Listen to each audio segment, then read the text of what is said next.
একটুর জন্যই পড়লো না ট্রলিটা। তো আমরা ট্রলি দিয়ে মাটি টানতেছি এবং এক্সকাভেটর দিয়ে মাটি কাটতেছি। তো আপনারা দেখতে পাচ্ছেন একটা এক্সকাভেটর দিয়ে আমরা ট্রলিতে মাটি লোড করতেছি। আসলে অনেক বাচ্চারা এগুলো দেখার জন্য অনেক ভিড় করতেছে, অনেক ভিড় করে বাচ্চারা দেখতেছে, এই যে দেখতে পাচ্ছেন। তারপরে ওই সাইডে অনেক মানুষ।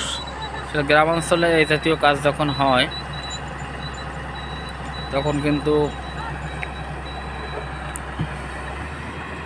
কিন্তু আপনার দেখা যায় আমার এখান থেকে উঠতে হবে। তো আমি এখান থেকে এখনই চলে যাব, ওই সাইডে গিয়ে ভিডিও করতে হবে।